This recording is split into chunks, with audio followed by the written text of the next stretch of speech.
আধার card বাতিল হলেও vote দিতে কোনো রকম সমস্যা হবে না। দিল্লিতে নির্বাচন কমিশনের অফিসে আলোচনার পর জানিয়ে দিলেন তৃণমূল সাংসদ সুখেন্দু শেখর রায়। আজ দিল্লিতে নির্বাচন কমিশনের অফিসে যায় তৃণমূলের একটি প্রতিনিধি দল।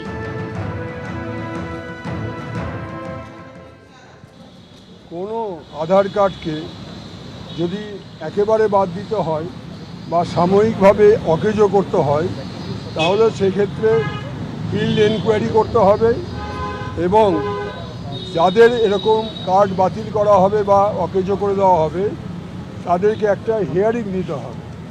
সুতরাং কোনো ফিল্ড এনকোয়ারি ছাড়া, কোনো হিয়ারিং করা ছাড়া এটা যেটা করা হয়েছে এটা বেআইনি, আধার আইনের রেগুলেশনের পরিপন্থী এবং স্বাভাবিক ন্যায় বিচারেরও পরিপন্থী। প্রিন্সিপাল অফ ন্যাচারাল জাস্টিস এখানে হিট করছে।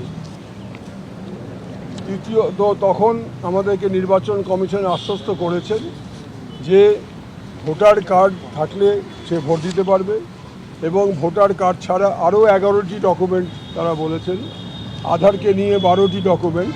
অতএব যদি কারো কাছে আধার না থাকে, আরও 11টি ডকুমেন্ট আছে, তার মধ্যে যে কোনো একটা ডকুমেন্ট দেখাতে পারলেই তারা ভোট দিতে পারবে। কেউ ভোট দিতে পারবে না, এটা হবে না, আমরা সেটা এনশিওর করব, তারা আমাদেরকে আশ্বস্ত করেছেন। এই মুহূর্তে কোনো আধার কার্ড বাতিল করা হয়নি।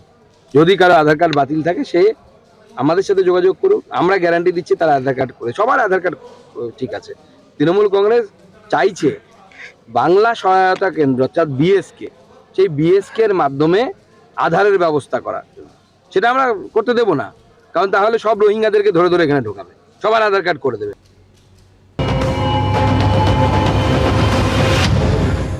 অভিষেক বন্দ্যোপাধ্যায় এই অর্ডারটা নিয়েই স্পষ্টভাবে বলেছেন যে হাইকোর্টের নির্দেশে রাজ্য পুলিশের হাত পা বাঁধা ছিল।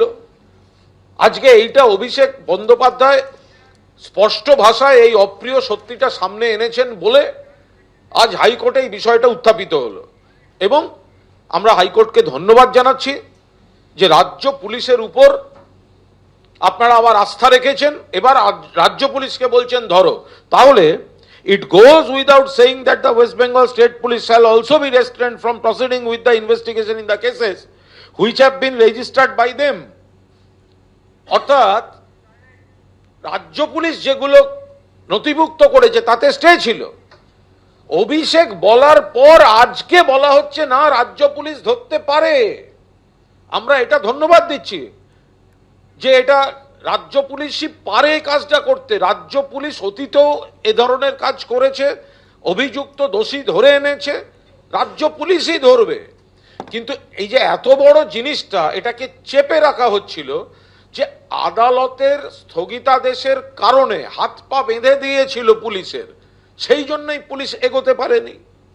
আজ সেই জায়গায় দাঁড়িয়ে আমরা আদালতকে ধন্যবাদ জানাচ্ছি যে আপনারা এই স্থগিতাদেশ থেকে সরে এবার পুলিশকে আপনারা ছাড়পত্রটা দিলেন, না পুলিশ এবার করতে পারবে। সেই ক্ষেত্রে আমরা বলছি যে 7 দিনের মধ্যে শেখ শাহজাহান গ্রেফতার হবে।